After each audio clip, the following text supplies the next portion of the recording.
All right, my name is Rich Schmidt. We're here with Tierce. It's August 10th, 2022. We're at the Archery Summit Guest House in Dundee, and thank you so much to Archery Summit for letting us have this space today. Art, thank you so much for joining us. And our first question for you is, why wine? All right. This is definitely not the short answer, but Good. It is the story, and I think the kind of like prolific symbolism and I think reason why I want to be in wine. But I was born in San Francisco. When I was very young, we moved to Santa Rosa, so the heartbeat of Sonoma County, and I joked that I lived there till I was 11, and like wine meant nothing to me as a kid. Like I loved the symmetry of the vineyards and vines. You know, I have lots of visual memories looking out the window as a kid driving down the 101, but I joke that like my little league, center field was a vineyard. That was incredible.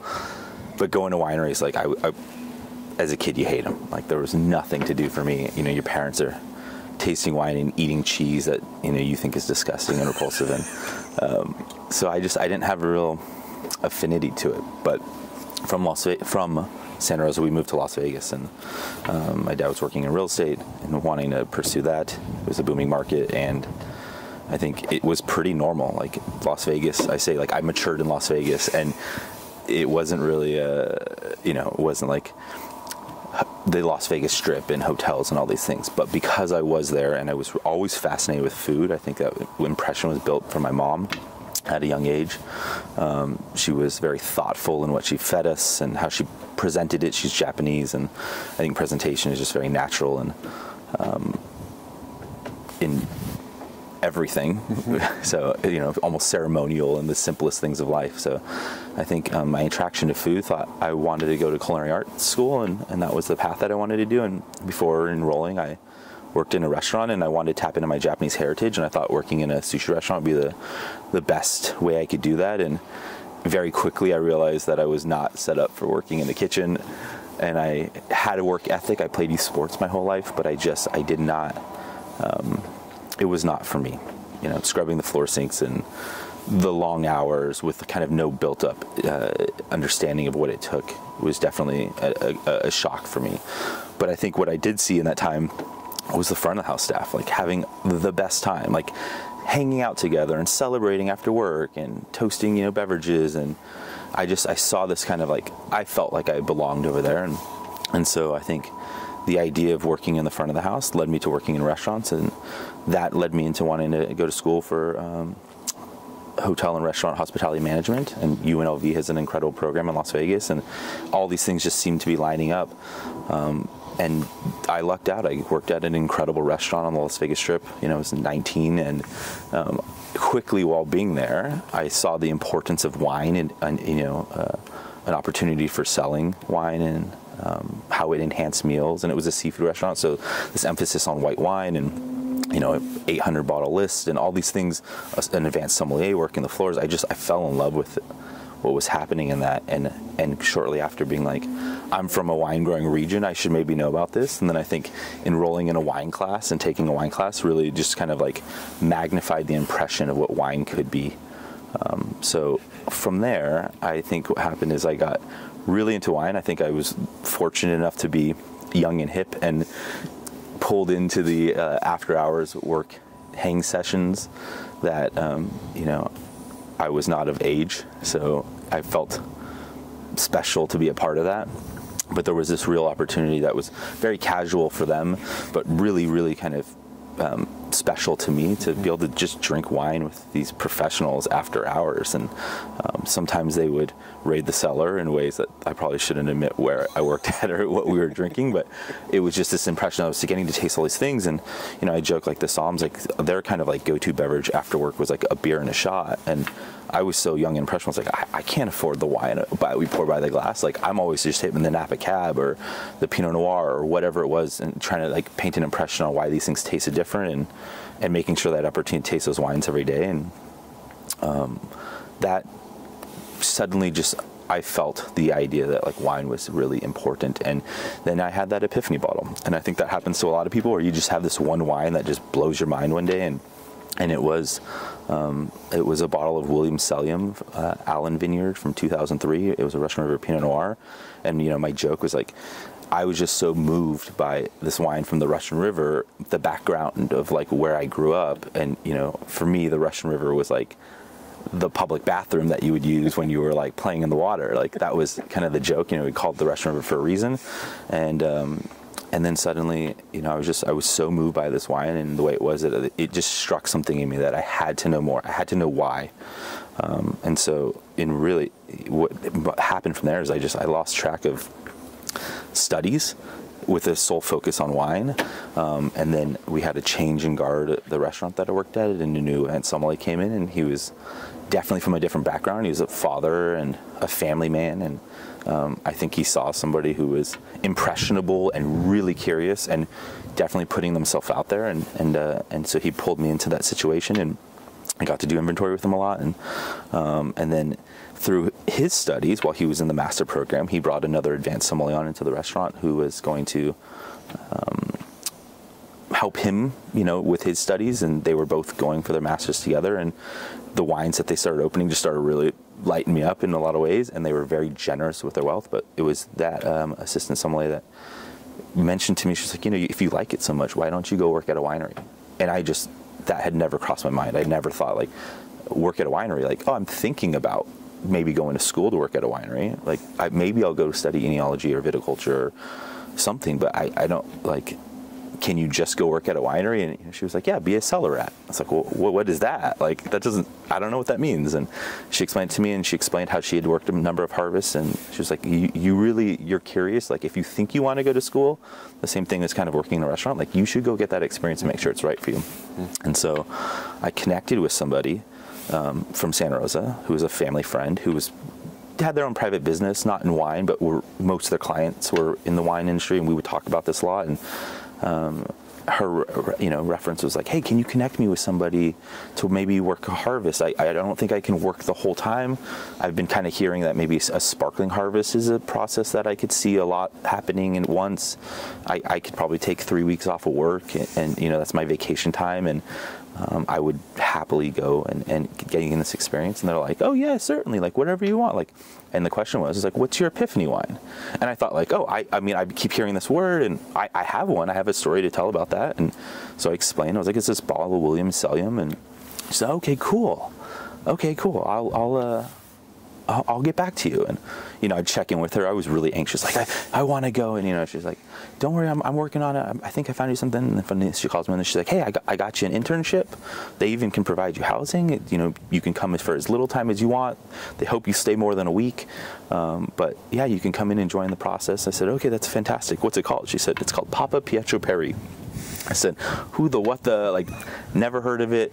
And for a moment, it was like, I thought I was going to go to Williams Cellium, but in a lot of ways, it was like, you know what, if they're willing to take me in, like, this is my chance, and this is so cool, and I can't wait. And so I remember going, and I took a friend of mine with me, and we went on this, like, 3-week road trip, and we spent a couple weeks in Sonoma, and we showed up at the winery one day, and immediately they're like, help us with a round of punch downs, and then they're like, go home and get some rest, and we're going to do it all over again tomorrow. And you know, that first day I was like so excited, and they're basically just like handing me the pressure washer gun, and they're like, clean all these bins, and we're like, I've never used this thing before, but let's do it. And it felt like a lot of fun. And you know, we do a round of punch downs, and then we take this epic 3-hour siesta, and you just like, we'd eat this amazing meal, and they'd open all these bottles, and we're just sharing, and it just felt like, it felt magical in a lot of ways. And then what happened from there is, you know, most of them would take a nap, and I was too anxious and excited, so it's like, we're going to work. But then I didn't realize that, you know, from that noon at 12:30 to 3 o'clock break, like from there it was like till midnight, you know, immediately followed by another round of punch downs.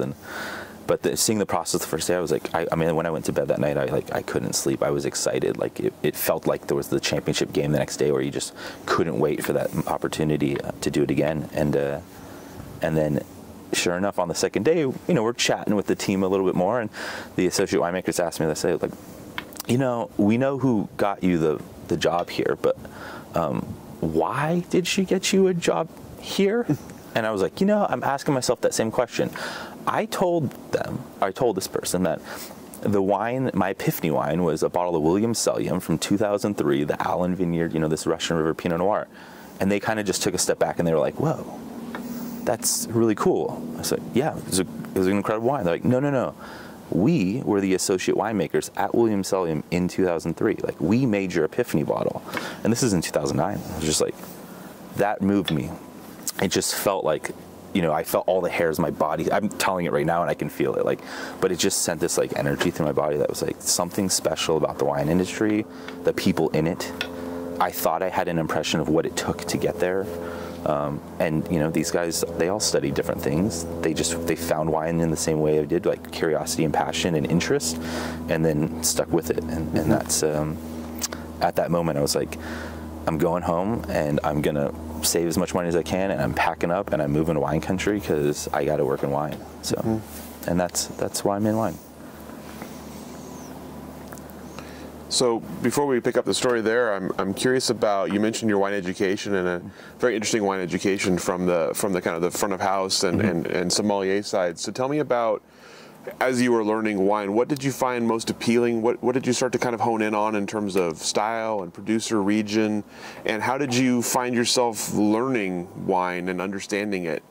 Yeah, I mean, I think I'll openly admit, that's why I'm a college dropout. I'm a terrible student. So I think just sitting with books and reading didn't work for me. And I think practical experience, I think like being hands-on, touching things, experiencing them, and creating a data bank in my memory about what that experience was, like that worked for me. And so I think wine tasting, at first it was just like sipping, like anything, like evaluation, like, oh, that's the most expensive, so it's the best, and immediately putting a holy grail on some wines that I never got to taste, but they were just the most expensive wines on the list. And like, I know those producers and I can rattle them off. I know nothing about them, but like, but having the chance to work with like a really deep wine list, and then I think the opportunity to take, I would say in that wine tasting class, I learned the basic 6, the 3 main white varietals, the red varietals, kind of places of origin. Nothing really blew my mind. None of the wines compared to what we were pouring at the restaurant, but the second sommelier that came in, I think his education program that he put in place, it's just like, we took a couple classes with the previous sommelier. They were very basic, 1-sheeters, standard font, just the punchline of what the, not even scratching the surface of what things were. And then the second sommelier, like, he built a binder, and we had 3-hour classes regularly. I mean, almost bi-weekly, and it was just building this Rolex. And I think this is how he was seeing it from his angle. How to become a master was if he could teach others to get to where he is. That was the path. And I mean, there wasn't enough information, but I was digesting all of it. And I think the combination of spending a lot of free time reading, and then I think just the awareness of like, I mean, I remember anytime something was poured for me, I would just spend time with it. Or suddenly, instead of like being a person who always drank a Budweiser after work, like I could never order the same thing twice. Like I just had to try the next thing, and then that translated into like beer tasting and spirits tasting and ordering cocktails that like, I had to like plug my nose to drink, but like I just like thought like I just needed to know all the things, and that curiosity really, I mean, in some ways never stopped. But that was a big part of it. And then I specifically remember being like, wine can be intimidating at first. So when you're talking about tasting notes and all these different things, I remember being like, I don't know what any of that is.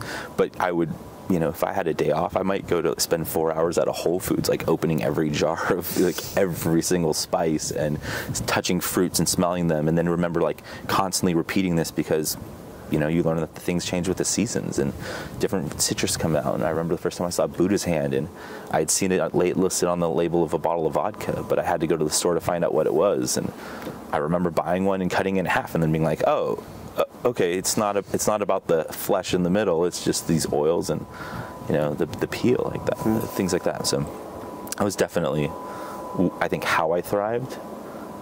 Especially at that time, because a lot of that you could just do on your own. And this is before I really knew about in college there was a wine tasting class, and at the restaurant there was a really in-depth wine programming class. But outside of that, I didn't know that there was programs that you could do, other than the Cours de Master Sommeliers, which was really a 2-day crash course to take a test to try and advance yourself. So it was pretty clear to me at that time there was a lot of self-study, and I was just finding like maybe the the most affordable route. But when you know all the produce people at Whole Foods, and they're like, oh, he's back again. He's going to touch everything, and he's not going to buy a single thing. Like maybe an apple, but it was fun. And what were you learning at that time about sort of selling wine, and what appealed to customers, and how wine was sold at a restaurant like that? Yeah, I mean, I think it always took stepping back or being away from that situation to have a better lens on it, and maybe I think that came through experience, because again, in wine, I really believe in it's the journey. It's not, there are a lot of people that are just like chasing the direct path and trying to get there as fast as they can, and I quickly realized that, you know, I saw enough master sommeliers that I saw young hotshots, and I saw people who I thought were masters. Like they were older, very wise, very composed, always presenting in a way that was gracious and kind, and I was just like, that's the guy. So if that guy is 60, 70 years old, like I'm in my early 20s, I got all the time in the world to get there. But one thing I always talk about is like, I mean, I worked in this killer seafood restaurant that had a raw bar, and I learned, I mean, I probably tasted 200 different types of oysters while I worked there, and all these elements of the seasonality and the fish that could come in during the seasons, and the differences of place and where these things, and the importance of, you know, organic produce, and just all these things. When we put them together, at the end of the day, it was Las Vegas, and I sold far more cake bread Chardonnay and far more Napa Cab and definitely New World Pinot Noir than anything else. But when I have used the old wine list as a study reference, you know, I always just kind of am dumbfounded, like, we had that? Or holy moly, and there was so much white Burgundy on that menu, and so many cool, incredible white wines that, you know, they were just, I think the recognition of wine culture at that time, and definitely in a place like Las Vegas where a lot of it is about wealth and expense, and like people wanted things that cost more or flashy. And you know, I think about how many times I served Napa Cab, and somebody had, you know, a seafood steak, which essentially, I mean, sometimes that works really well, but or how many times I served vodka Red Bulls, and you know, somebody was having a prefix menu and that's what they drank the whole time, and I was like, at a certain point I was like, man, this just doesn't make sense. But again, I didn't even know what the possibilities were then. Mm-hmm. So you found your way to wine country, and you're in the kind of the harvest. You're wrapped in harvest. So tell me about the rest of that experience, and what kind of, as you're in it, what you're sort of thinking about comes next. Yeah, it was a blast. I definitely saw most of the processes, from sorting a little bit of fruit, you know, the just continuation of pressing or punch downs and fermentations and inoculations and pressing, mostly cleaning bins with a pressure washer, but getting to be around all of that and see it, and then see some different varietals. There was, you know, I was too young to really understand the business side of things, but one of the reasons those associate winemakers were there is because they could make their own wine there, and they were buying what they could afford. And you know, a couple of them had Syrah, and a couple of them had Cabernet Sauvignon, and it was kind of fun to taste those grapes and see them side by side. And I thought a lot, the only thing I could kind of describe it to everybody when I came back was like, it felt like adult summer camp in the best way. I mean, you know, you're making friends, you're working hard, you're working really, really hard. Physically probably harder than I've ever worked, and doing a lot of labor in a way that, like, moving heavy equipment and moving things that I just had never had experience with, but I loved it, you know. And I can compare it to, like, when I remember the first time I scrubbed a floor sink, and I was just disgusted, and I was like, I don't think I can work in the back of the house. But I was like, I don't know if I can physically do this job, but in some ways, like, it's so rewarding and it feels so good that I want to keep going with this. And so yeah, it was, I think what we were putting in was physically really intense and hard, but what we were getting out of it was fueling that fire to come back the next day, and still kind of like losing sleep. And I remember the last day that I was there, I was like, I don't want this to end. And you know, granted, it wasn't over, but I had to return to real life. And so in that, I was like, this is for me. I have to do this.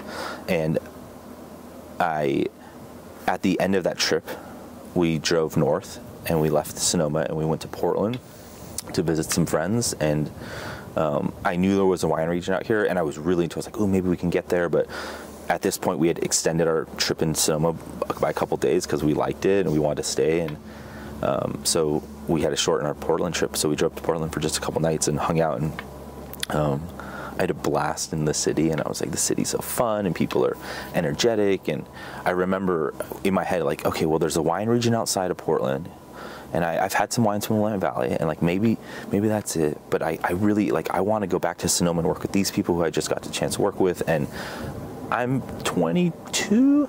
I want to still party and like be young and meet people from all over the world. And particularly, like, because I was a college dropout, I needed to have a place to meet, you know, love interest, and the bars, it seemed like a place to be. And I was like, I really liked bartending, and that was another factor of my kind of wine studies, was I was always into spirits and cocktails as well. So in my eyes, the best situation possible would be like if I could have a place to stay in San Francisco and bartend in San Francisco on the weekends and make a healthy income that I could work maybe for free or somehow volunteer time to work in the wine industry in Sonoma.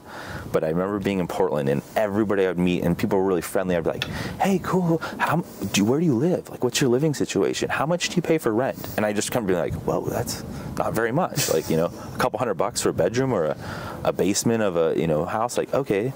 And I remember having previously asked, before even this trip to Sonoma, like asking people in San Francisco, and they'd be like, oh, it's so expensive. Like, okay, like how expensive? They're like, really expensive, you know, like, no, but what's really expensive? They're like thousands of dollars. And you're like, oh yeah, I don't know if I can afford that, but like maybe I can. I'll figure it out. And so when I wound up back home, and I was like, okay, I'm going to give myself 1 year. I got to make sure that I wrap things up so I'm ready to be, you know, in the middle of or beginning of August, like in California, ready to like work harvest. That was kind of like, I'm just set on this plan, and that's what I have to do. It perfectly worked out of how I wound up in the Willamette Valley, is that I met the love interest, the love partner of my life, who is now my wife. And, you know, shortly after returning, I bumped into her at a bar and started talking to her, and we had all these things in common and people in our lives that were important to us that, you know, I think we had passed each other in households and parties and for 5 or 6 years and just never met until that night. And it seemed energetic and magical. But she was like, I'm moving to Portland. And I was like, oh yeah, I'm thinking about moving to Portland too. I was trying to sound cool. I'm thinking about moving to Portland. And then, you know, in my head I was like, well, okay. And when I kept pursuing this gal, and she was literally moving to Portland. She left 3 weeks later. And I was like, I don't know if the long distance thing's going to work. I was trying to be cool, but in that I was like, I think that it just answered the question that I had of like where I'm going to go next. And if in truth, like my dream is to work in Sonoma and, you know, bartend in San Francisco, like I started visiting Portland, you know, because of this gal, and I was like, no, like Portland's the place. Like there's this great bar scene, there's this great like beverage culture and all these things that I'm interested in, and more importantly, I mean, this love interest is there, and like it seems like I can afford it. So I shot down that path, and I don't think it's been bad. Like I got married to that beautiful girl, and we have children together, and then like, you know, I've been working in the wine industry ever since. So. Before you were in Oregon, you mentioned you had some Oregon wine. What was your impression of Oregon wine before you were here? Yeah, I mean, it was very good. The sommelier that I was being mentored by came to Oregon Pinot Camp, and it was funny. He actually was like, hey, while at Oregon Pinot Camp, I ran into the guys that you worked with in California. And we started putting their wines on the list, and I always thought that was like, if you could carry their wine, that would be great. And, you know, eventually that bottle slipped to the list, and it became like my go-to, like, let me introduce you to the story, and here's my personal connection to it. And I saw how easy that was. You know, if you have a personal connection to something, your customers, I mean, you know, I always say like hospitality is built on trust, and you need to establish that trust in seconds. But like, if you do, like, you can share your story, and people are really into it. I mean, in a way that it's like they want to be a part of that story of your life. And so I sold a lot of Puppy Ridge Perry at that restaurant. But his also having gone to Oregon Pinot Camp, he met a bunch of producers and he tasted a bunch of wine. And we went from like Oregon, which in most places would say like, yeah, we have Oregon Pinot Noir. We have one. And, this is a list that has 800 bottles, and like we had a full page pretty quick. So there were producers. There was a lot of presence from obviously Ken Wright and a number of single vineyard bottlings. King Estate. A big part of our program was built on sustainability. You had to be sustainable, organic, or biodynamic, certified, or at least insured in a way that you practice. And there had to be a commitment, and kind of a stamp of approval from the properties. And, King Estate was a big leader in sustainability, Soko Blosser. So that made sense. But I think because Oregon is really embodied that side of viticulture, and I think just awareness of connection of humans and land and the responsibility factor of that it was easy to fill that list out really quick.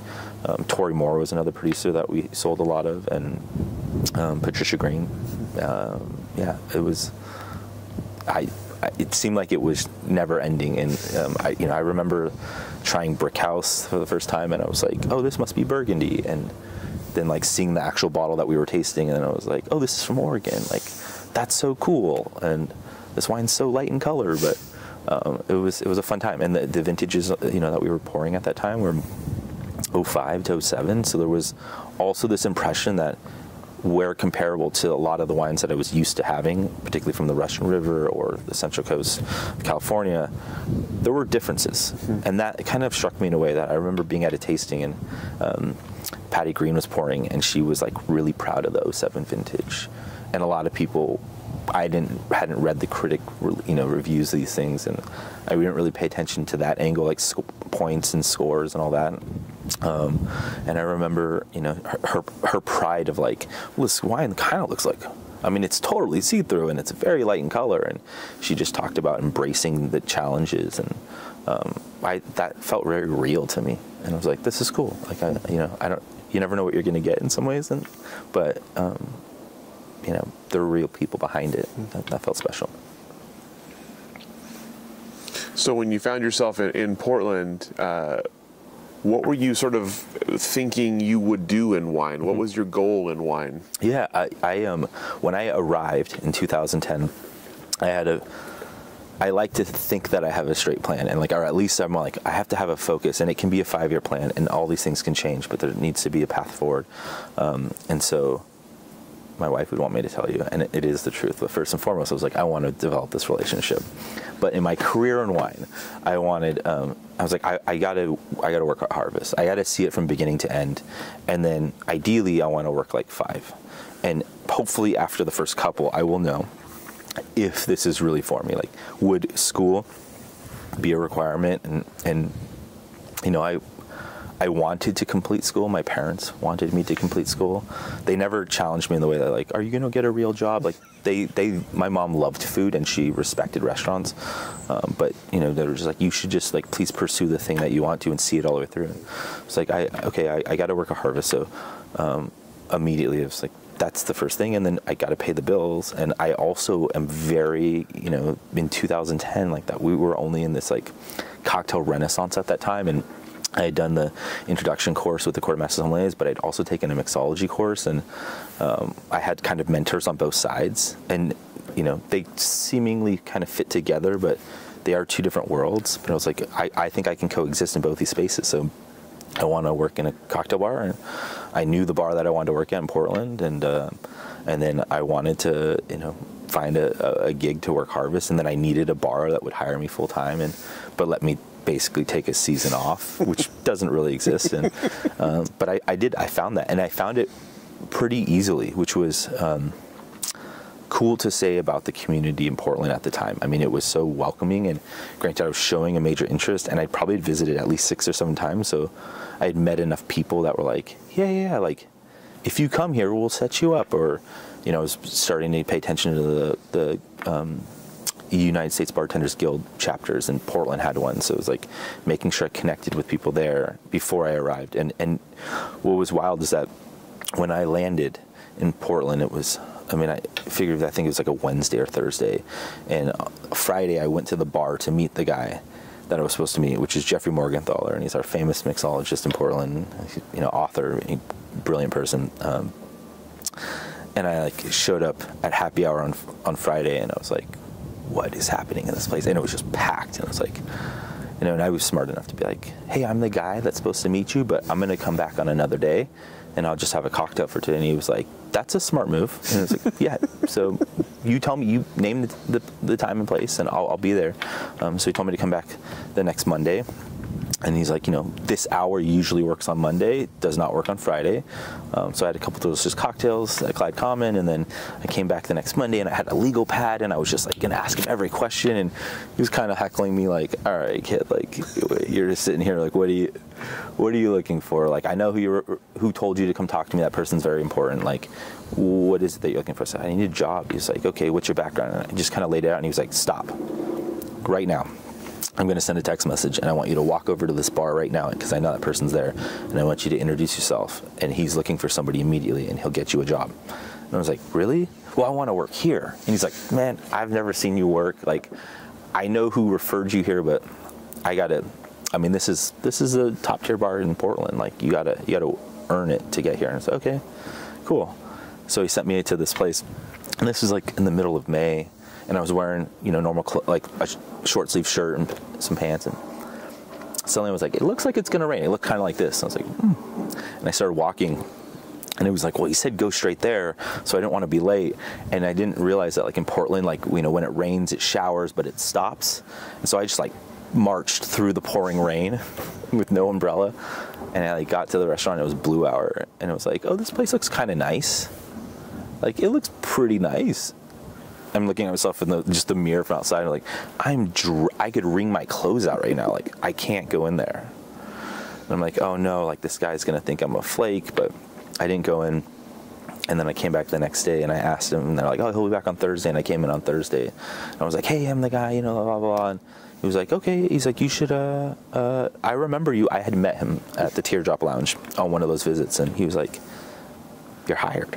I was like, okay. He's like, you have the background, you have the interest, like, we'll start you, in these shifts, but like, you have a job. And I was like, whoa, I've been in Portland for less than a week, and I just got a job. Like, this is awesome. And the very next day, he asked me to come in and meet the owners, and I met Bruce Carey, and I thought he was great. And, it was like, things are gonna start really well. And then the next thing was like, I gotta get a harvest gig. Like, and I had been bugging a few people that I'd met. They were, now I know they were winemakers, so they weren't answering their emails or like returning phone calls. And I was just like, they don't like me. But it's just being busy and an independent owner and a million things to do. It's hard to answer that stuff. So I get it. But that Sunday, they were like, you should come to this tasting, the Bar Guild. Like, you've been interested in this. We have a tasting on Sunday. Come see it. And there's a local producer that's going to be there. And I walked in on Sunday, and I showed up early because I wanted to show my responsibility. And this guy walks immediately up to me. And he's like, hey, how are you? How you been? And I was like, oh, this guy has no idea who I am, but he's nice. And so I'm just talking to this guy, or chatting, telling him about where I got a job. And I'm like, I feel like I'm talking to this guy like he knows me. And I'm like, he certainly doesn't know me. I've been in Oregon for just over a week. But his name was Tad Seedstead, and he was the owner of Ransom Spirits and Ransom Wine Company. And I noticed on the bar, I was like, oh, look, he's got wine. And then suddenly the room filled, and it was the 4:00 hour, and they're like, all right, we're gonna have this like tasting. And Tad just had a very casual way about him to talk about his spirits, and he had a new gin coming into the market, and we were tasting the spirits, and I was just like, wow, this room of all these people are so thoughtful in how they taste spirits like wine. I didn't really know spirits tastings happened like that, and people could be so thoughtful and serious and professional. And I was just like, I feel like I'm in the right place. We're tasting all these spirits. Of course, we tasted grappa.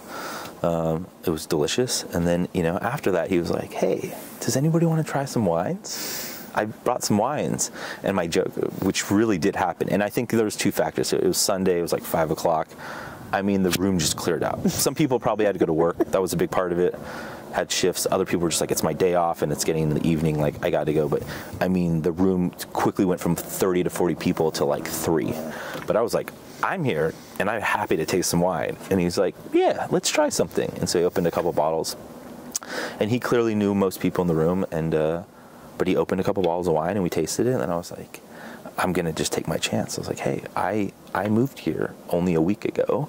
And he was like, okay, cool. And I was like, and I'm looking for a harvest gig, and I really want to work in the wine industry. And he was like, okay, cool. Like, here's my information and reach out to me. And he told me, he was like, I'm really bad about getting back to you.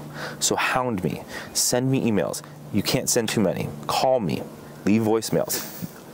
Not too many. Don't call me every day, but like, make sure you're checking in. I mean, it's early, it's May, and we're looking at September, October. I was like, okay, I will do that. And I did it. I mean, I called him a lot, but I also, in that period of time, had a number of opportunities where like I casually ran into him at another event. And I casually ran into him, or we got invited to camp out at his property. And, you know, that was a great opportunity to like imbibe a little bit with him and get to know him a little more personal. And it was like, hey, did I make the cut? You know, and he's like, yes, like if you want to work with us, you can come work with us. And so that felt really, it felt like everything was working in the way that it you know, the best scenario, like, you know, within being in Oregon for a couple months, like, I mean, it was a week before I got a job at a pretty nice place that was like making good money and having a good time and connecting with people and meeting a lot of people. And then, you know, about 2 months later, like I lined up a harvest gig and I got to start working for this gentleman, and then I essentially never left. Like, so.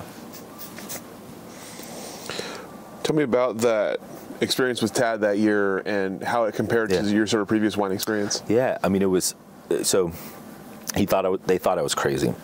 And 2010 was a late harvest. Like, I mean, the references, like I showed up in California in 2009, the end, August 25th. And I worked for 2 weeks, and it was warm and it was great. And you know, my first day at Ransom was October, I think 19th or 20th. That's different. Like almost 2 months later, I camped out at that property in California. So I brought my tent, and they were like, "Don't camp out here. It's gonna rain." I was like, "Yeah, I mean, I got a tent. Like it can handle rain." And I brought extra blankets, and they're like, "It's not really like, yeah, okay, do it."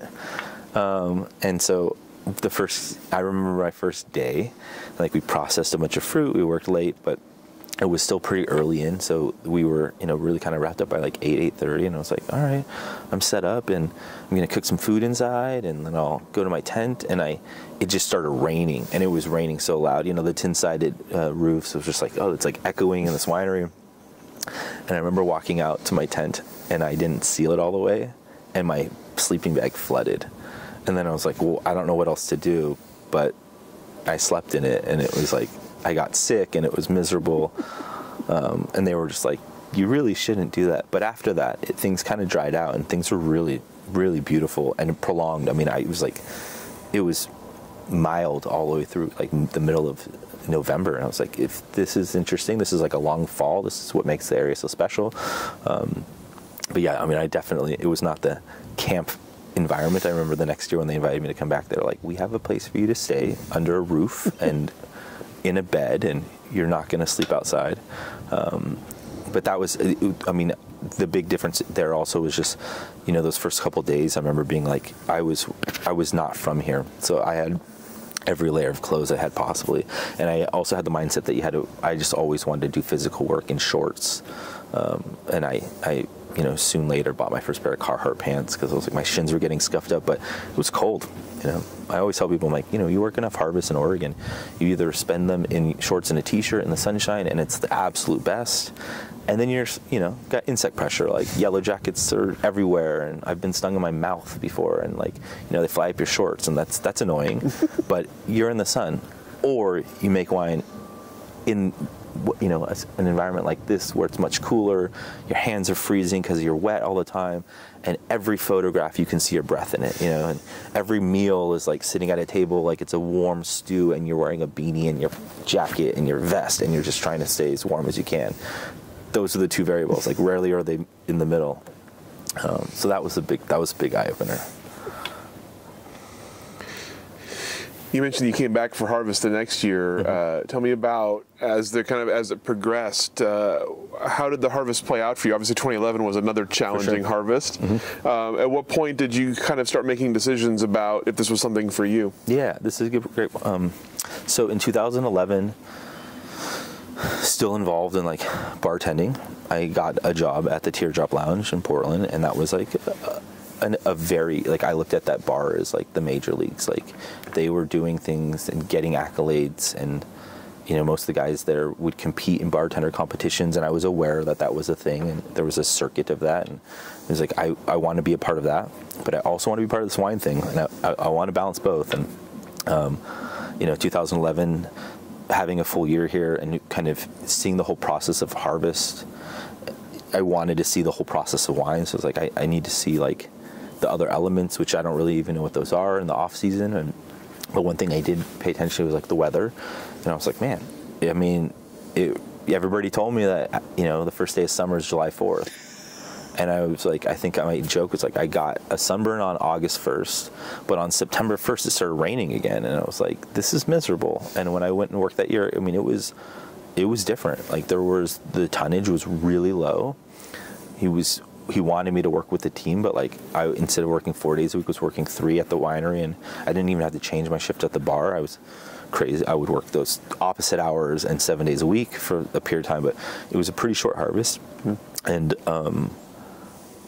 And in that I was like, well, I feel like I need to get another one. Like, I liked what we made. I thought the wines were definitely lighter, and I think the impression of the two, but 2010 was also a year where it was, it was cooler and longer in the season. I think it was a little more spread out. Wasn't up against that kind of like rain pressure, and we sorted a lot more fruit, I would say. I remember that. But in 2011, I was like, okay, like I feel like I need to get one more year. And then in that I was like, I'm working at the Teardrop Lounge, like I need to put 1 year into this place. And I started in January, so by harvest I'd been there for 10 months. I'd had drinks on the menu, I'd competed in some bartender competitions, I'd won a couple things. Like I was like, I'm like in this place where like I'm really curious what's happening in wine, but I think I'm making a career in bartending, and I think that is the direction I really need to go. And so I was putting in my wife's head, because when I did land in Portland, it was all about like, I wanted to make wine, I wanted to pursue this relationship, but I was convincing her, like, it was like, I'm on like a 2 or 3 year plan. Like I kind of from here might want to go somewhere else, to one of these other booming cities where there's a great like food and beverage scene, and just see something else. And maybe it works out that there's another wine region there, but maybe it doesn't. And I remember what I was getting paid to be a harvest intern, what I was making working at a fancy bar. Like, I was like, we should go in that direction. And I thought Seattle was the move, but I also was really attracted to San Francisco. And I had enough friends living in San Francisco that were like, yes, rent can be this high, but you can also find safe places. Like, and you can make of it what you want. And like, I was meeting people through the Teardrop that were in those places, and they're like, oh yeah, like there's this great scene, and definitely find you work, and you can definitely plug into some fancy spots. And it's like, okay, so that might be my path.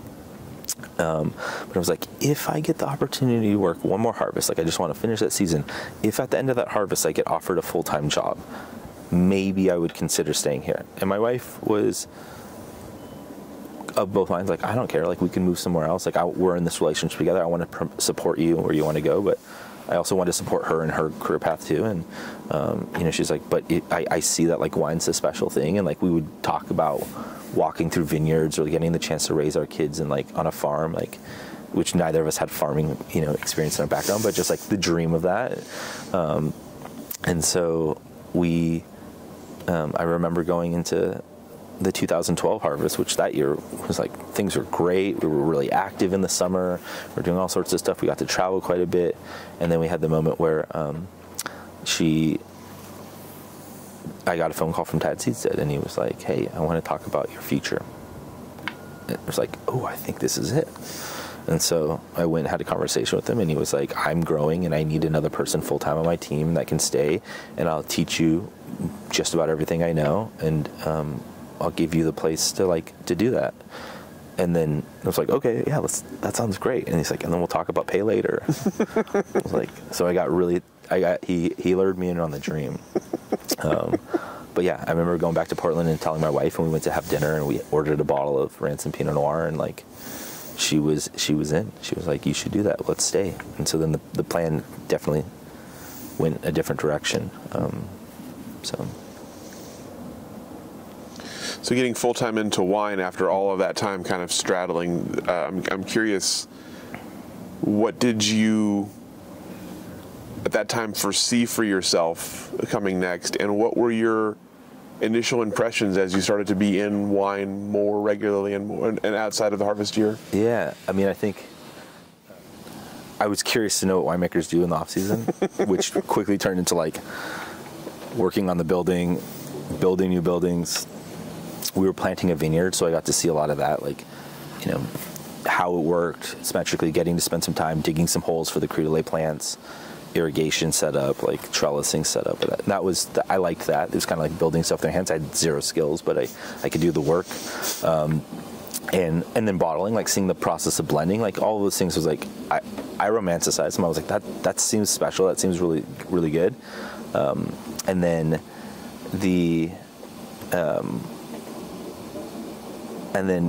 I think in my mind a little bit was like still maybe the possibility of going back to school a little bit. And I was like, I don't know. I mean, so many things have worked out so far. I don't know if that's where I need to go. And I definitely had the mindset of like, I don't know if I can afford it on the wages. But it was a big transition from nightlife and bartending to like, and having just a disposable income that was like constant, to working in the wine industry and working hourly, and then feeling like it required sacrifices to make it.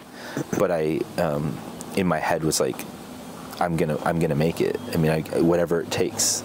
And so, I mean, that first year I worked in the wine industry out here, I definitely had a transitional pay change, and like, I mean, I felt like I was just working to pay for gas to drive from Portland to William Valley. So in my mind, I was like, I got to live out here.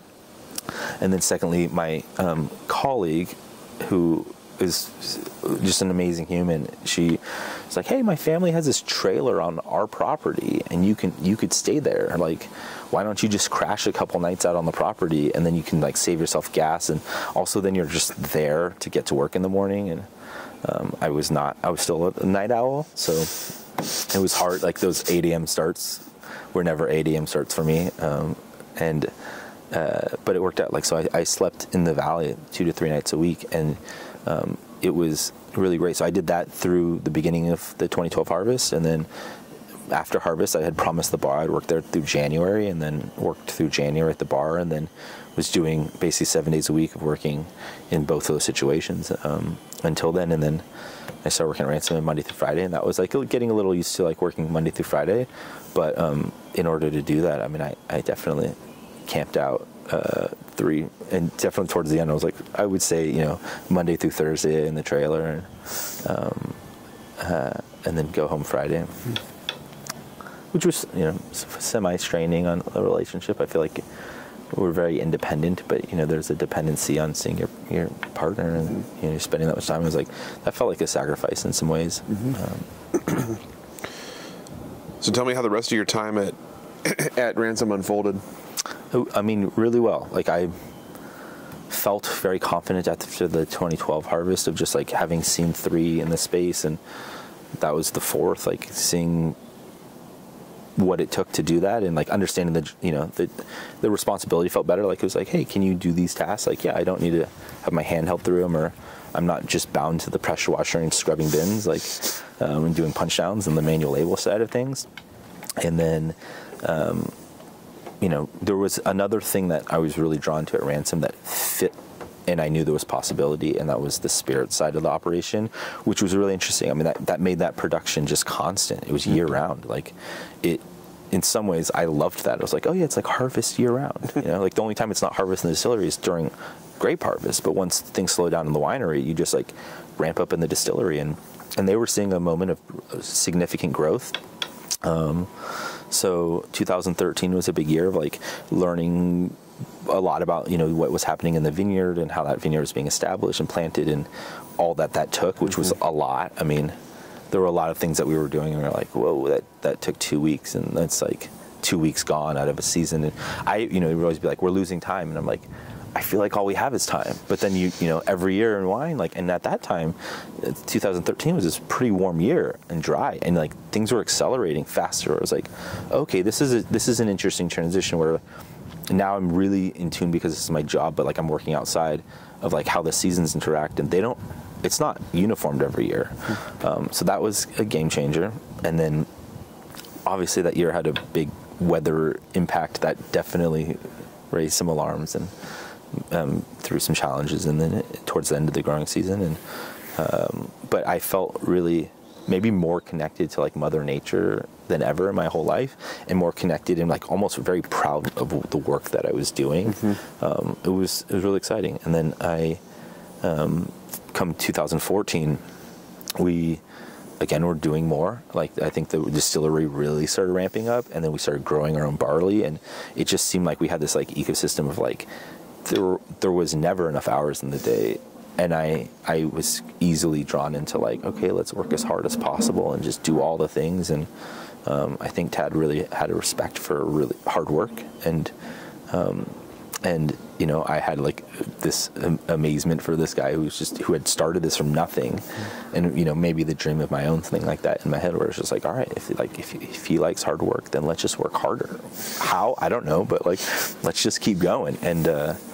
And that year, I had convinced my wife to move. So at the end of the 2013 harvest, I'd convinced her to rent a place in McMinnville, and she would commute back to Portland.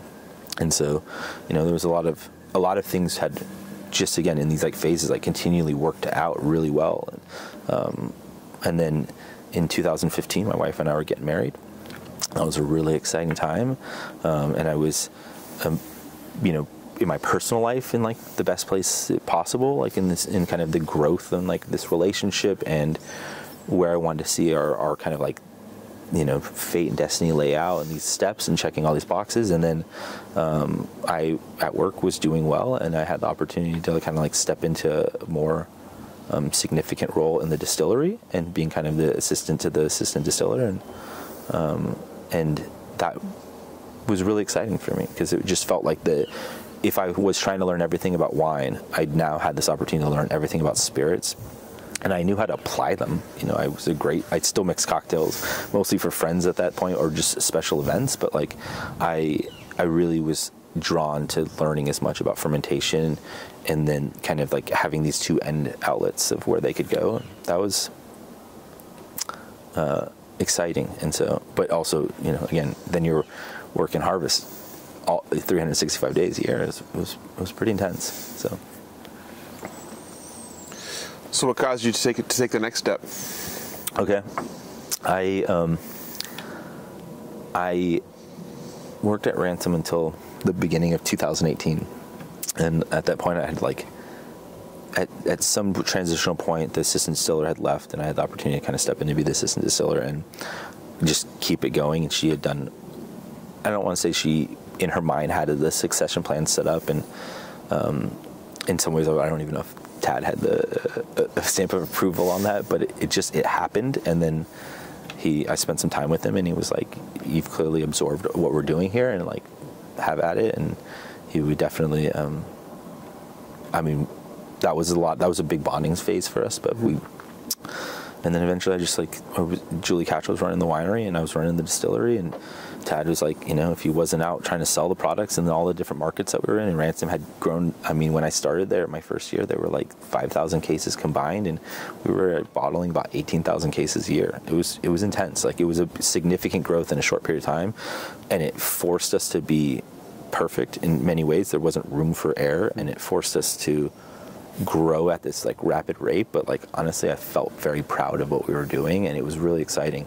And then come the beginning of 2018, I think there was a side of me that felt like I wasn't being fulfilled, and that was, I came from hospitality and I came from bartending, and I like that. Like, I didn't know that I needed that to feel normal, but like the reward of like providing an experience for someone, or honestly making somebody's day, or, you know, it's just like, I feel like I have all these skills and I'm in a cellar all the time by myself for weeks on end. I mean, that started drawing a little strain on me, where it's like, and I remember like the buildup of being like, you know, I had this thing where it was like, if I serve somebody a cocktail, like, my goal is that they're going to respond with, this is the best cocktail I've ever had, which happened a lot. You know, it's just like this instant gratification of like, I'm very good at this, and you get this instant reward.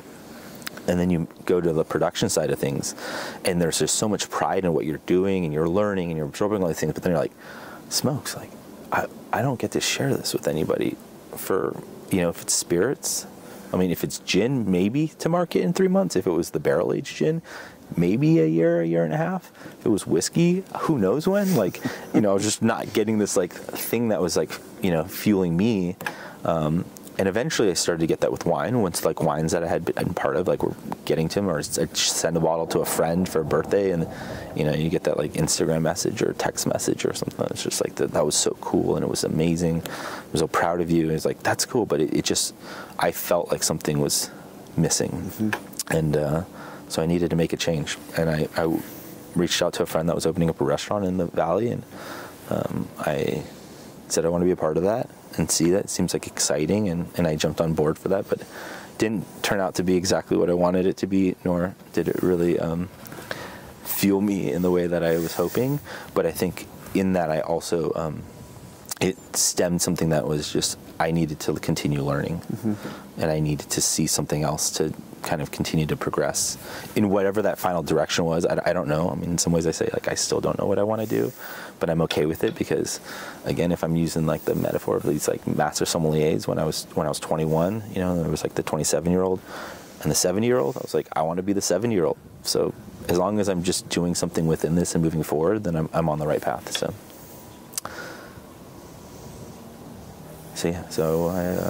I left Ransom in 2018, and then I worked at a restaurant for the rest of the year. It ended up closing, and then I went and did a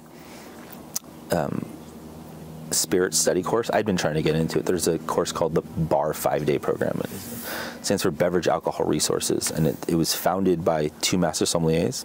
One of them's a master sommelier, master wine, Doug Frost, and they built this spirits program and cocktail program that was meant to embody the core to master sommeliers and give you a master level certificate, because there wasn't anything like that in bartending or in the spirits world, and they wanted you to be able to it was like they used to only do 30 people a year, and so it was really hard to get into. I mean, I remember the first time I applied, I didn't even get a response back, and like the third time I applied, they're like, you'll be on the wait list. And then there was a connection at Ransom with one of the founders, who was the kind of historian that gave Tad the idea, and they were college friends on how to on the barrel aged gin and kind of revitalizing this old spirits category. And I remember, like, asking him, and he was like, I can't get you in this year, but I'll get you in next year.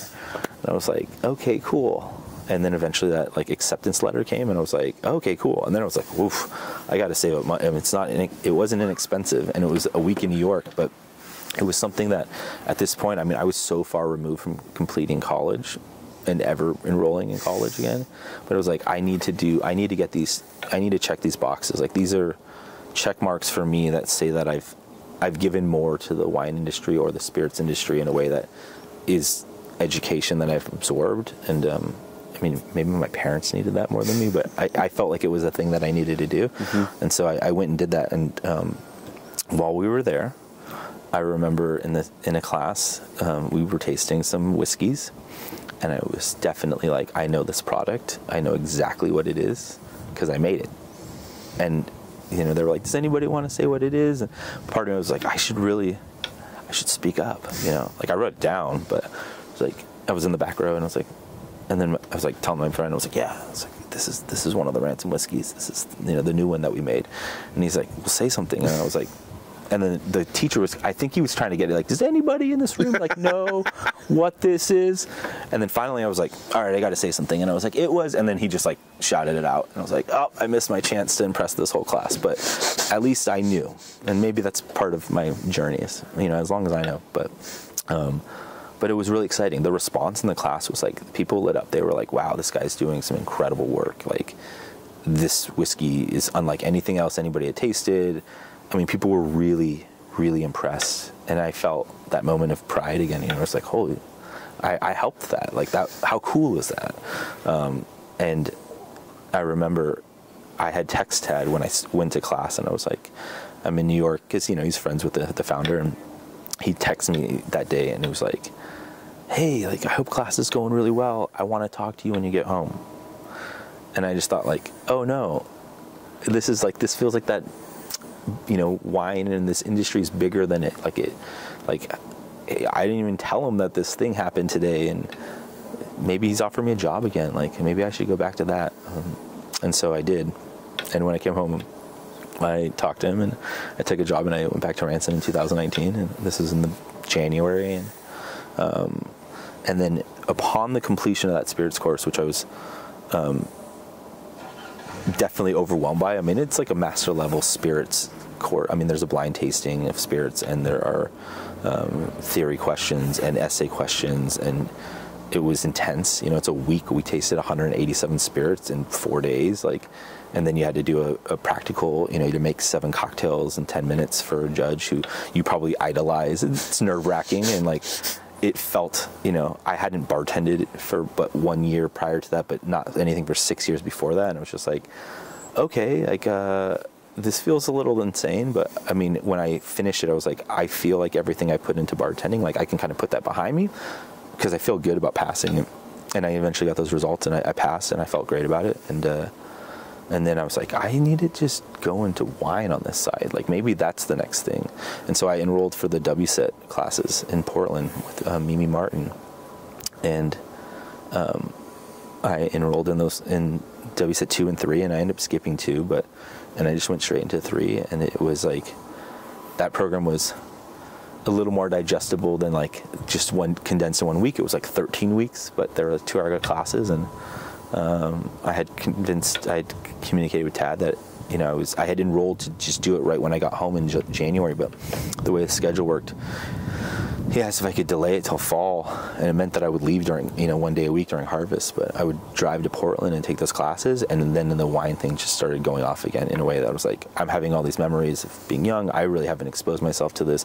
You work in wine cellars in the area, and you learn so much, and you learn so much about your neighbors and what other people are doing, and you read about wines from other places, and you drink wines from other places, but I wasn't having a way to like put in context. Mm-hmm. And that class really kind of like opened up that. It was like, hey, like, your initial process and goal was to move to Oregon to learn about winemaking, to maybe go back to being a sommelier, and maybe being a sommelier and bartender, kind of like finding an opportunity in that. And so I definitely in that class was like, two things. I feel like I've gotten to a level where I've learned a lot, and this class felt very digestible for me, even though I hadn't really studied wine in that way for a long time. But my experiences helped me understand it better than I'd ever. And, you know, like sometimes in wine, you're just like, I don't know if I'm getting this. And then one day, just like light bulb goes off, and you're like, you get this. Like, I know what that smells like, or I know how to register that in my memory. And that class felt really easy in a way that I was like, I want to do a couple things. I want to push further in these like advanced courses, and I want to maybe give back. I finally hit a point where I was like, I had beverage mentors, and I looked at people like they were mentors for a long time, and then it was like, maybe I'm at a point where I can do that for others. Maybe I should. So yeah. So then after 2019, and spending that year at Ransom, it was like all I'd wanted was to get to like management level at a winery, and like think that was the career path. And then it was like, I think what I'm actually more interested in is like, I need to know more about the world of wine, and I can only think of a couple outlets that are faster than that. One would be working in restaurants, going back to being a somm, which at this point I had a young child. I'm a 1-year-old, and I was like, I don't really want to commit my nights. The other was, I hadn't even thought about wine retail, but was distribution work. And one part of working at Ransom and getting to that point was that I wanted to do more work in the markets, and I got to travel a little bit, and I got to work in some markets, and that was exciting. But I think dealing with distributors directly was like, oh, we complain about them all the time. They never sell enough, or like, you know, the cool thing that we make, like, why wouldn't they want to sell that? You know, like, why wouldn't a market understand? Why would they buy all the Pinot Gris if they could buy Albarino from the Willamette Valley? Like, how does this make sense? But it's like, I've been complaining about it, just like most of my colleagues in this area. Like, you know, we're trying to get Pinot Noir on the map, and that is, but then it's like the only thing people want to buy, and there's all these other things, which is really exciting. It's like, maybe I should spend some time in that and at least learn how that operation works. So then on my career path, I went to wine distribution, which was great. I mean, I liked it. when you were thinking of heading that way, where did you want to be, and what kind of wines did you want to distribute, and where did you end up? I think one thing I quickly saw was it was hard to get a job in that, even with all the loads of experience that I had and all the different outlets. And this is, the end of 2019. And there was a company that I really wanted to work for. We worked with them in a lot of markets and for Ransom, but it seemed like there was an opportunity with them, and then they dissolved. They didn't make it in the state of Oregon. So I was kind of shopping around, and then I was like, I just will work anywhere. And then I got a job at Southern Glazers, and I had, in some ways, they are the biggest and the baddest, and they have some of the best. But in a lot of ways, what you don't realize without kind of going into it blind is like they dominate 90% of the grocery stores. So I didn't find a whole lot of satisfaction selling boxed wine, but I had to start somewhere. And that window, it ended pretty quickly. I mean, that was 2020. So COVID happened, which I felt like was a blessing because I learned a couple staples of working in big distribution, but in some of the points, but I felt like I already had a tier up because I had some experience doing wine sales with a small brand in other markets, working with smaller distributors. And it was like, I need to work for a smaller distributor, somebody who's more focused on, say, quality, probably doesn't have as many customers, but like specializes in things. So I got a job working for a wine distributor called Handcrafted, and they specialized in Northwest wines, particularly Washington is kind of what built their brand, and they represented a lot of like the best wineries in Walla Walla. And I was like, hey, here's an opportunity. Like, I don't really know anything about that area. It's a neighboring state. I've never traveled there. I mean, when I first started, I was like, I didn't even know the Columbia Valley covered all of the wine growing regions except for the Puget Sound in Washington. So that gave me that kind of like feel. It was like, I need to know about this. Like, and now I'm being filled on one side about like the self-study and learning more, and then the other side, like, I mean, in wine distribution, if you work at the right place, like, you'll taste as many wines as you possibly can or want to. And I wanted to taste a lot. And so I started, I would taste cases of wine a week, and I started working this was my area, working in the Willamette Valley, and that also felt like a little bit of a leg up because I've been here for long enough that I knew most of the restaurant owners and I knew most of the people in this area, and that was really great. And then simultaneously I was like, I'm gonna continue wine studies, so I entered the WSET diploma program, and that was they both were fantastic. Yeah. So you mentioned distribution as a complaining point for a lot of people in the industry. We've of course heard that in our conversations as well. What did you learn about being on that side of it? Yeah, it's like, so I can defend both. I can defend the side where like, I wish you sold more wine, and then I can see the side of like, I think the eye-opening thing, and a lot of people have probably heard this, it really takes seeing it, but it's like, when I first started, I pulled samples of the things that I was interested in.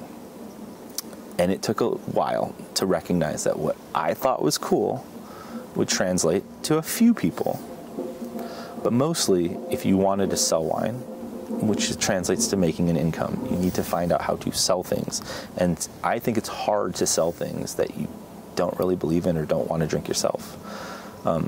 But the minute I caved to selling some bag-and-box wine, and the minute I started seeing opportunity that was like, price conscious, and giving those wines a fair chance, the minute my numbers just skyrocketed. And it was like, okay, here's the truth of it. Like, this is how I can think of things a lot. Like, I'm fairly competitive. So like, if I frame it in my mind, like it's a game and I have to beat it, like that was probably a lot of the process. And then in that, it was like, once you establish that, then you can start really filling in the things that satisfy you. So I say like, it's two for the drinking culture and one for me every time I'm selling something. And but also you're gaining people's trust, and that is a big deal. Before you can just come in and tell somebody about this cool Swiss wine, they're probably like, how the hell am I going to sell that? If you can. guide them into the things of your interest and talk about producers and maybe get them to feel confident speaking about a producer that, they didn't know about earlier and probably requires a story to be told. But like once they get the confidence in doing that, then maybe they could have the confidence talking about something that they're just like not comfortable with or knowing anything about. And maybe because the relationship's evolving, they're willing to put the time and effort into what your interests are. And then I saw that. And I mean, honestly, a lot of that was Washington State wine. I was like, we're all Pinophiles in the Valley, and I get it. Like it's my epiphany wine. Like the wines of this area are on a tier that is very, very high, and there's a lot of it, and it's really, really great. And we talk about supporting, the Northwest, but like there were a lot of people that did not want to carry wines from Walla Walla. But once they got some exposure to some things, I mean, there were certain wines from that area that I think stand up on the pedestal of what's happening here. I think it was that became fun. And you talked about WSET Diploma at the same time. Obviously, that's quite a investment in time and energy. How has it gone, and what has your takeaway been from it? It's been fantastic. I mean, I encourage anyone that wants to pursue further education. I mean, it's a definite financial commitment, but it's a definite time commitment.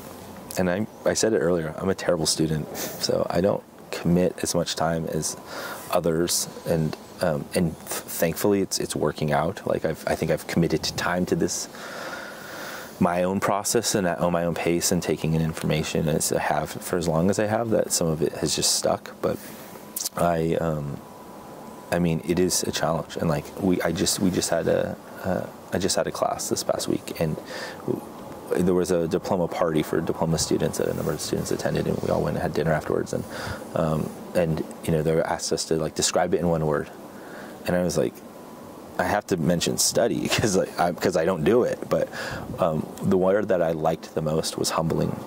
It is. I mean, it's a lot of information, and it's a lot to take in, and it's very stressful, and the fear of failing is everybody handles it differently. And I think for me, I was like, I mean, blind tasting is in some ways, to me, I view it as a sport, and I want a competition and I want to beat it, but it is, you have to be comfortable failing at that a lot, and I think I see how people handle that differently, and it's gone well so far for me, so I'm happy, and I will continue to try a little bit harder in my studies, but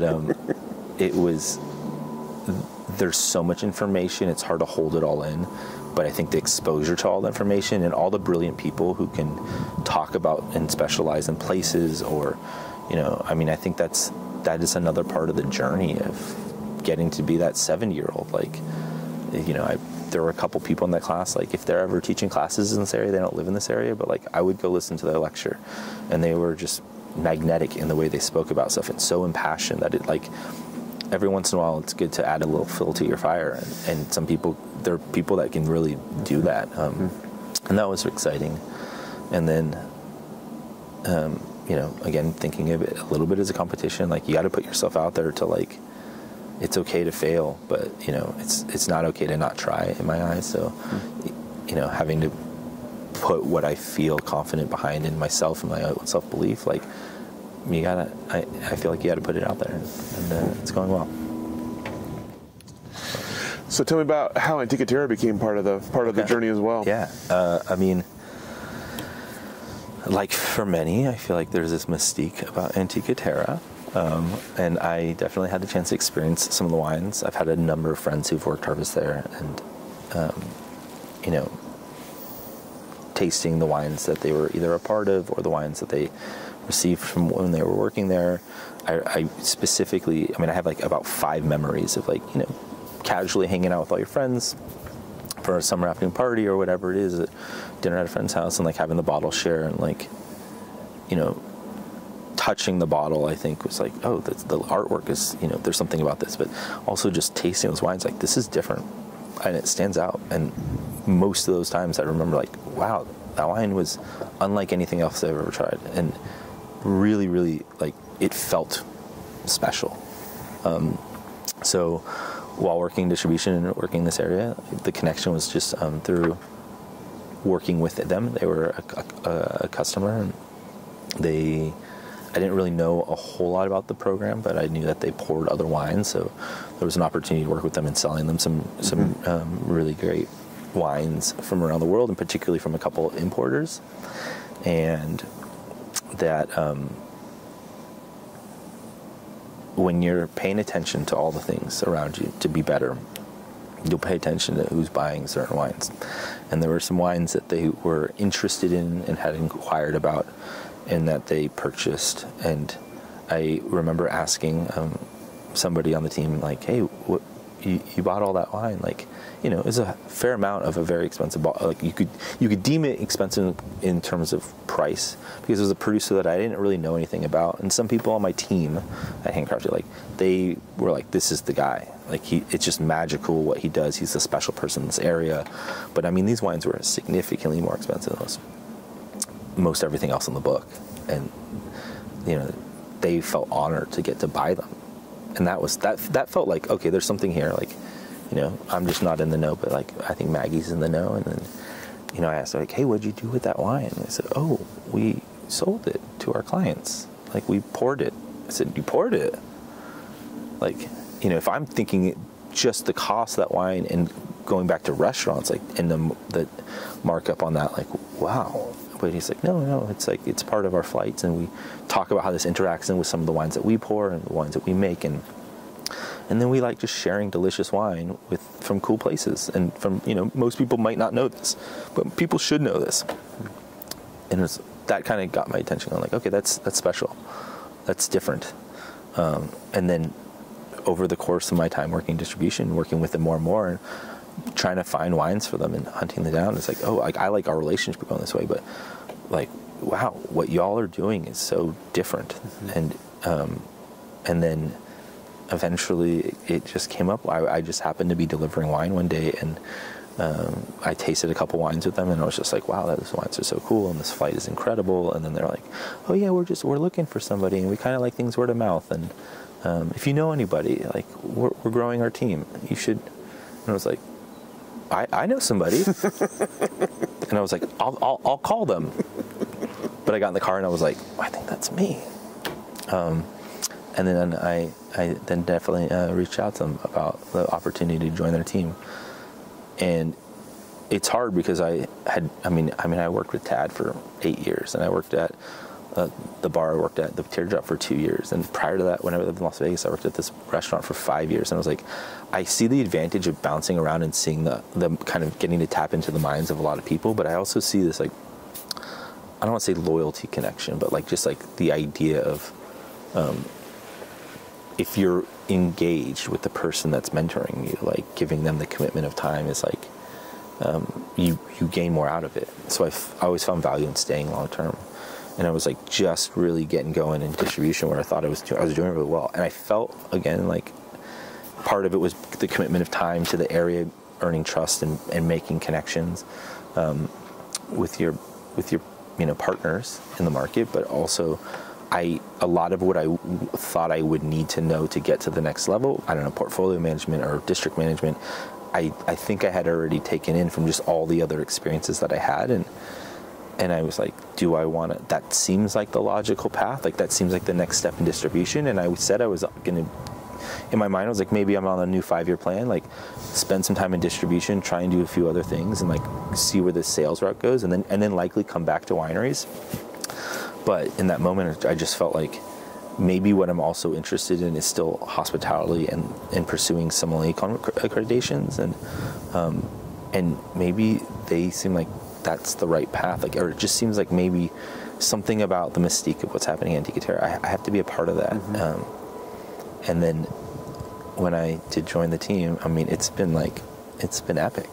There is something special going on there, and they joke about being magic makers, but they really are. Like, and the wines that we get to share with people are, they're not really comparable to anything else I've ever had the chance to work with, and that includes working with that 800-page list. Like, granted, I didn't really know what it was, or 800 bottles Las Vegas. Like, I got to taste a lot of wines that, sometimes I would joke, and like people like, oh, have you ever tried, I don't know, this wine from this producer? Like, well, I've only tried the best one, you know, like, well, how? It's like, I don't know, we opened it at work, or like, I remember one time at, we were doing a champagne class, and they were like, I had to fake sell a bottle of wine, you know, staff education, and I was like selling, I was like, yeah, you want the Salon. You want the 95 Salon, like, and the you know, someone was like, of course I want that, like, talking about this, and I was like, well, yeah, that champagne's like, it's not the most expensive on the menu, but it's up there, but I hear the way they all talk about it. It's like, well, okay, now you have to open it. And then I was thinking like, oh, well, we're going to get a dummy bottle, and he was like, no, open it. And then I opened the bottle of Salon, and I was like, shared it with my, you know, then I was like, do I get to taste this? Like, well, like, of course, you picked it, you know, and it was part of his education. I think he had some like, tasting allowances built in, so, well, you know, I got to taste Salon, and this, like, I was 23, and I was like, whoa, I've still yet to taste it since, but but it was just like that impression, like, I was like, those were really cool wines. Well, I think what we've been doing at Antica Terra and sharing with our clients is even above that and beyond that, and like, and it's exciting, and people come excited. I think that's a really special part, is that the engagement for what's going on there, you know, I think it's mostly grown organically and word of mouth, and I think it's also grown because Maggie's connected with the sommelier community, and there are a lot of storytellers that, like myself, that like talking about these other producers and sharing people, or turning people on to wines that maybe they wouldn't always go for, or that unknown region that they weren't familiar with, or the varietal, all those things, like, that kind of lights me up, and I feel like we get to do that on a daily basis in our program there, and it is really, really special. About for you, hospitality equaling trust, and so I'm curious about, now that you're back in hospitality at Antica Terra, how does that play out, and what, in your experiences so far, has been the sort of, what is the hospitality that Antica Terra offers? Yeah, I mean, I think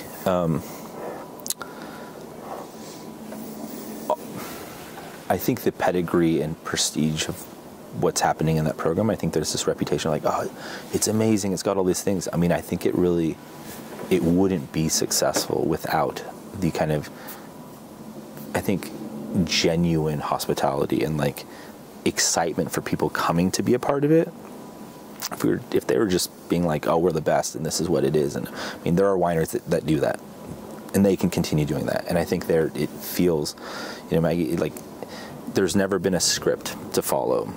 It's been like, talk about what you want to talk about. That applies to what we do. I mean, here's the story, like, that's the story, but it doesn't have to be about that. And, you know, I remember asking, like, well, why do we, like, where did the whole thing about pouring these other wines came in? And I was like, well, I used to host all the tastings myself. Like, I couldn't just talk about my wine all the time. I'd go crazy. Like, you know, it's like, I wanted to pour something so, like, at least there's something new that excited me, you know, like, and every day was different. Like, it's like, oh yeah, I can relate to that. Like, I think my fear of working in wineries full-time on the hospitality side has always just been like, no matter how much you don't want to say, I mean, I never wanted to serve the same cocktail to the two guests sitting side by side, or let alone anybody at the bar. I mean, I know with 2,000 drinks, why would I want to put 3 on the bar at all times? Like, that was kind of my mindset, like, when talking about wine and trying to make it relatable to somebody. Like, I don't want to say the same thing over again, but when you pour the same 5 wines all the time, it's hard not to just hit those talking points, because some things stick more than others. And that, I think, is what's so kind of special, is like, I mean, every day is different, and there is usually a very thoughtful way to incorporate these off the beaten path wines, or why we selected these wines and how they interact with the wines made at Antica Terra. But I think there are a couple elements. I mean, you show up from the outside, most people are like, what? Take people inside, they're like taken away, and then you start telling the story, and people are really, I mean, I've never seen a customer and clientele base so engaged and like really, really intrigued in like everything that you have to say, in a way that it's not like formulating like, oh yeah, I have my own thoughts. Or it's really, I think, amazing that I think the approach to the way they make wine there is so non-conventional that a lot of people that really get into wine really want to know everything about it.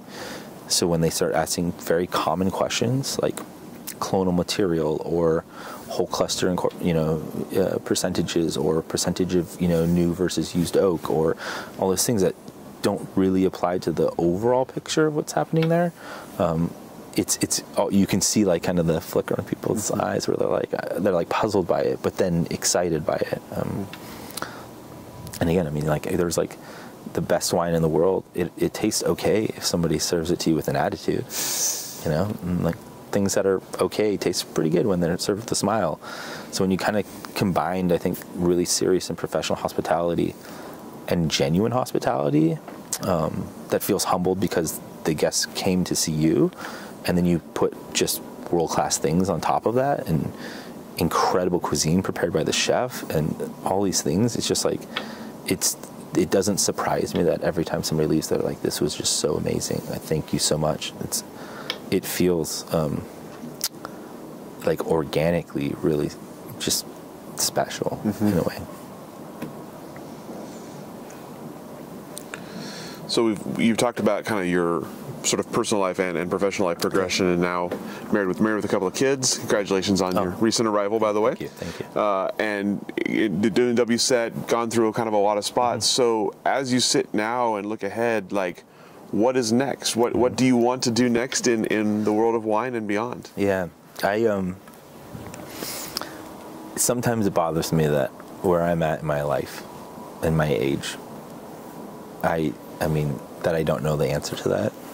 But in some ways, again, like, I'm thinking about it, like, I keep using this reference of this, like, sophisticated, polished master who was 7 years old and, you know, still took his jacket off to put it on somebody if they were cold, or to lay it on someone's seat, or to pull everybody's seat out, or to stand up every time, you know, somebody at the table excused themselves to go to the bathroom. And all those things, I'm like, I don't know exactly what it is, but I'm trying to get there. But I think something that I'm really engaged is, I want to get through this WSET diploma program. It should be wrapped up by January of 2023.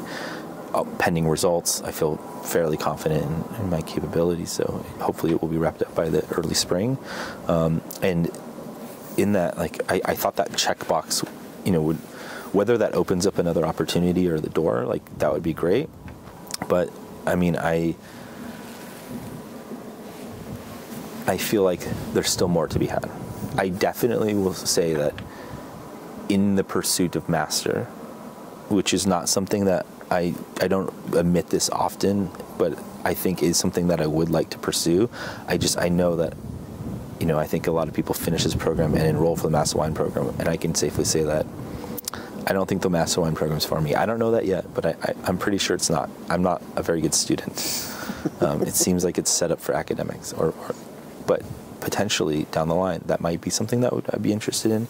I think pursuing other avenues of, you know, the Court of Master Sommeliers, and I started that more than 10 years ago, but got to restart it all over again. But maybe going that seems a little more like showing your credentials and where you are, and I feel good about that. But also, I think taking the opportunity and having the WSET behind me may just be the thing that others need to, like, feel like the credential that they want to learn from me, or that I have something to give to them. And so whether that's directly working with colleagues in a tasting room, or indirectly, like, teaching classes, I think that's somewhere I see myself in the next couple of years wanting to do. Not necessarily full time, but definitely as, every time I'm like, my 3 most important mentors, I'm like, no, I have like 6. And if I really want to think about it, I have like 15. Like, all these people who have, in some way, shape, or form, like, influenced me, whether it was small and they're a friend and I just respect their work, or whether it was like somebody who, like, gave me that pep talk before an exam, or a blind tasting, or a cocktail competition. You know, like, I would like to provide that for others, because I think some people just need a little empowerment to, like, know that they have the confidence to move forward, and I like doing that. I mean, I think there's no greater reward, at least for me, than just, like, helping somebody along, whether that's, like, in life or at a meal and they're just so happy, or changing somebody's bad day into a great evening, and, like, all those things. Mm-hmm. You spent a lot of time in production. Is that something you want to go back into? That one, it's not, I tucked away in the closet, but I haven't buried it. I have a dream. I mean, I think, like, I would love to find a way to tie in my heritage, and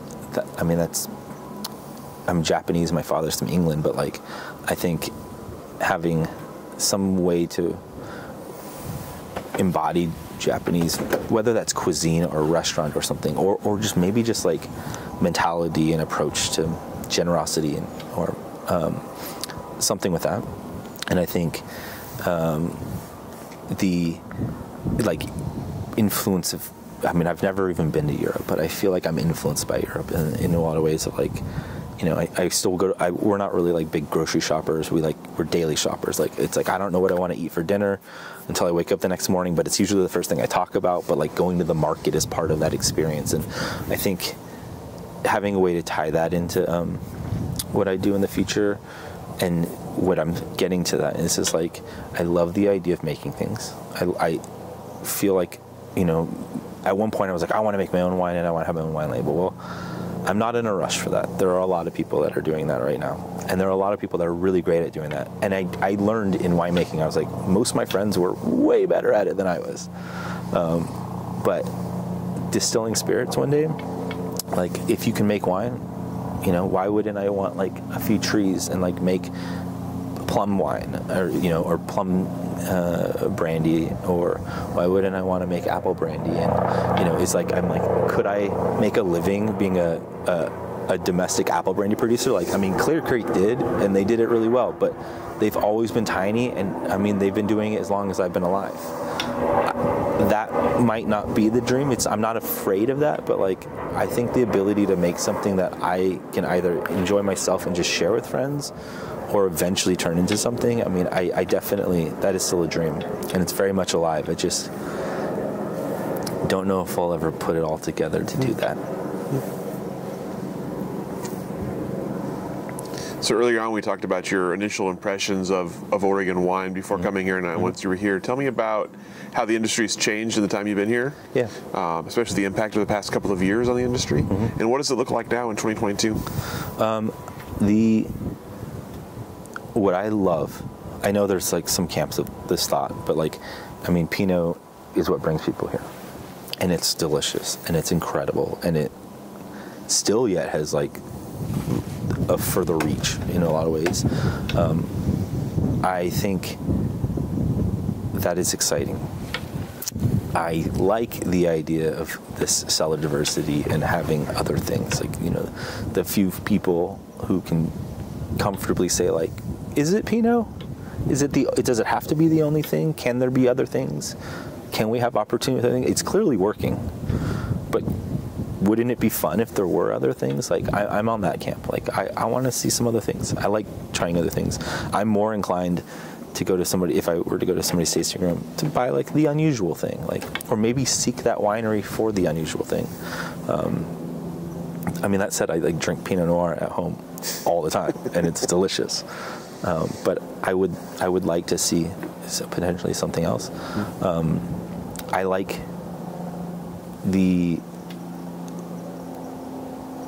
so potential for new things, other opportunities within wine and in this area. I do like tradition. I like legacy as well. So like, I think, you know, I mean, I'm looking out at this vineyard right now and I'm like, I mean, this vineyard's magical, and it has been for a long time. Like, that's special. I think the celebration of some of those things, whether they're big or small,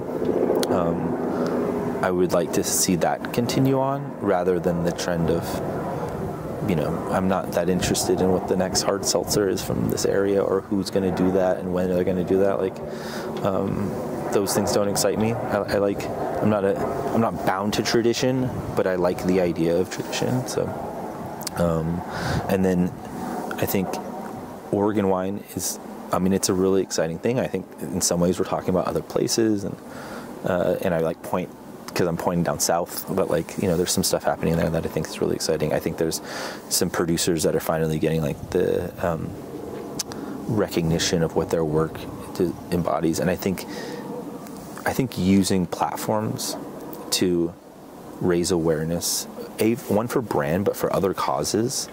I mean, I think of a couple producers that just have like, you know, a section of their proceeds goes to, whether it's the planet or opportunity for people who, you know, have a hard time, like whether they're coming out of prison or something like that. Like, I think having social brand endeavors that create opportunity, that I hope is something that I see more now than ever, and I see a need for it now more than ever, and I hope that that continues. I think that's a special thing. I think in a lot of ways tying wine into a bigger picture beyond the vineyard and the winery and the winemaker, I think Oregon is pushing that, and I think we can continue to push that. And I think that is something that would be really, I mean, good for the world of wine.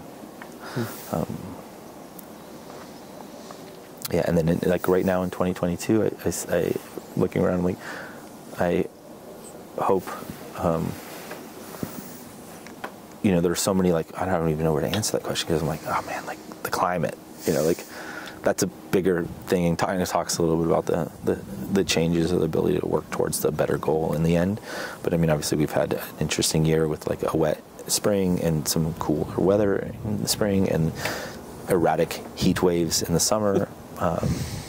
But I feel like, you know, the one thing that we all should know, and if I feel like it was told for me from day one in working in wine, it's like, how's the season going? Well, we don't know. There's a whole lot of time left, you know, and vintages like 2013, you know, a rainstorm can dramatically change the effect of that entire vintage, and that happened in a weekend.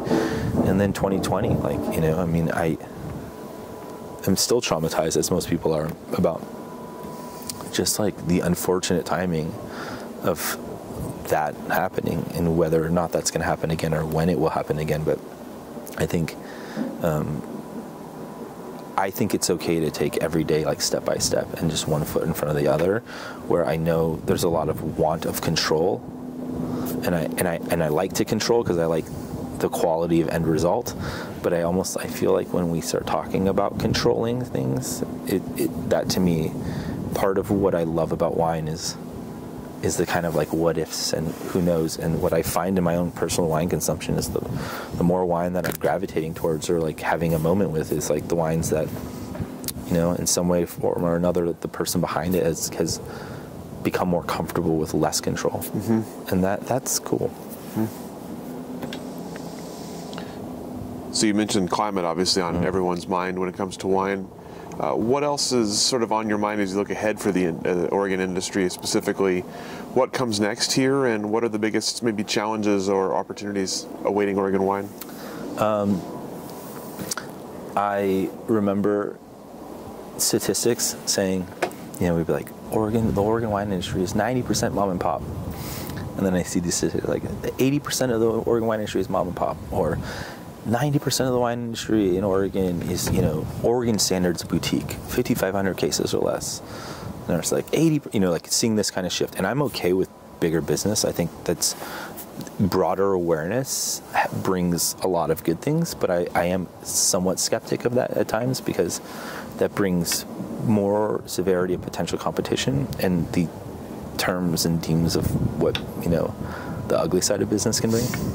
So it seems like everybody plays very well together for now, and I like to see that. And I'm the type of person that's like, I want to be friends with everybody, and I don't really enjoy conflict, and I kind of like, I want to live in a world where that exists, but I know that you know, not everything's like me, and nor would I want it to only just be like me. But I think that is something that's I kind of stand back and be a wallflower of, but try to observe, because I mean, have lived here since 2010, and I have seen a significant change. Obviously, the rapid growth, and I think the rapid climb to success of, you know, brands, and I think critic scores and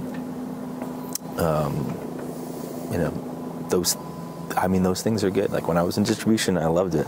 I loved a 90-point score, but when I was a sommelier, I was like, I don't care. And you know, nowadays I'm like, there's a little bit of both. I would try and pride myself to never tell somebody what a score is of a wine in order to sell it. But I think there are some moments of like applauding things. Like I think that's, you know, I like being on the top pedestal. I like winning competitions. Like some of that is that, and I think that helps us as a whole industry. So. All right. That's all the questions that I have for you. Is there anything else I should have asked that I didn't? Anything else you wanted to cover that we didn't cover? No, I feel like we covered a lot. And so I feel like I've been talking so long, I'm like, I don't even really remember what I said. But yeah, I would say like the only thing I would end with, and I like to always say this, and it's kind of just like I like to think of myself as an ambassador for the area, not just the winery I work at, although I feel special to work at the winery that I do work at. And I do think like, you know, all ships rise with the tide, so it's good to think about it as a whole. But one thing is like people, I hope the world and the drinking community finds that like wine is a very natural product, and it is a very beautiful thing that can enhance your life. And I know that there's this like rise of like hard seltzers, and I don't have like I don't drink them, but I know that they've done a really good job of marketing themselves as like the health beverage, and I just feel like wine has been that and has failed to get that recognition lately. But I mean, I'm looking around and like I think of it as this agricultural product, and I feel special living in the Willamette Valley of like all this diversity of all of these agricultural products, and I hope we, as wine, comes out on top of that kind of competition and recognition. And then the thing I always like to tell people, and like one of the things that I love most about wine, is that wine is one of the few things that we can embody and put in our bodies, and that it has the ability to basically transcend you to, you know, a different time in the world or history, whether that's older bottles or a celebration of an anniversary or a childbirth or all these special things. Like that's meaningful and impactful in a way that's special.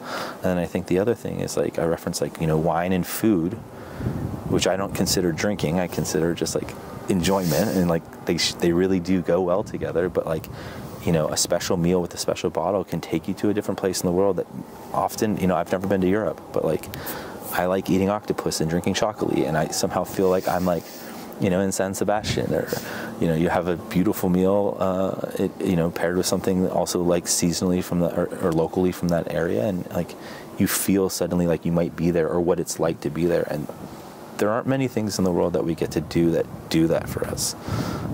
And that to me is probably the magic of why I will always want to work within wine. So. Well said. Cool. Thank you so much for your time today, for hospitality on this beautiful space, and thank you again to Archery Summit for letting us use it. Yeah. We'll go ahead and let you off the hook. Thank you very much, Rich. This was great.